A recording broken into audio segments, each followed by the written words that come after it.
sometimes feel far from God.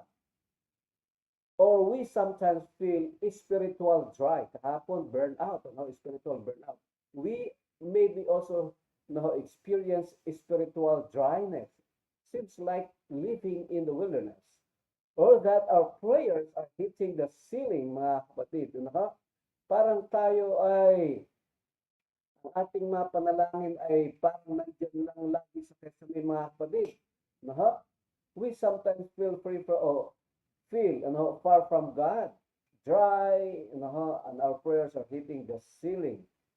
Or we may feel a sort of spiritual depression and find it difficult to find the joy of the Lord. Sinisikap mo maging masaya pero hindi ka talaga maging masaya. Mga kapatid, lalo na marami sa atin ay sabi po natin financially.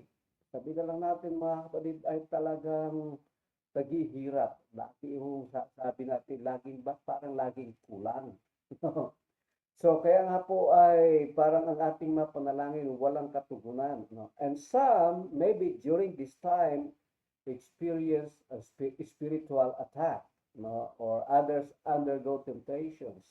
Mga kapatid, this wilderness experience maaring consequence or bunga ng ating pong mga sariling mga pagkakamali.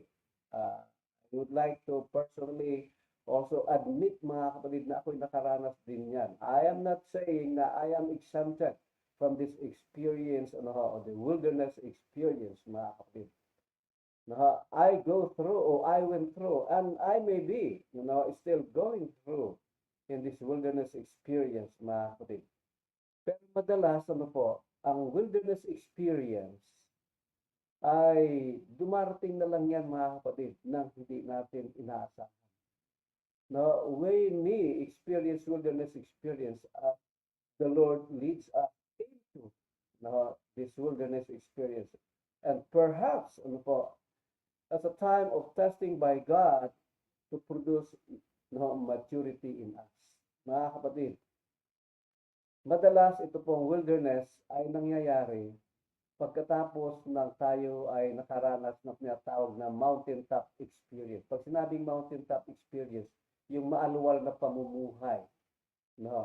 Tandaan na natin, mga kapatid, hindi laging maaluwal ang pamumuhay. Darating din po na tayo ay bababa doon sa valley, doon sa kapatagan, na kung tawagin ay the wilderness experience.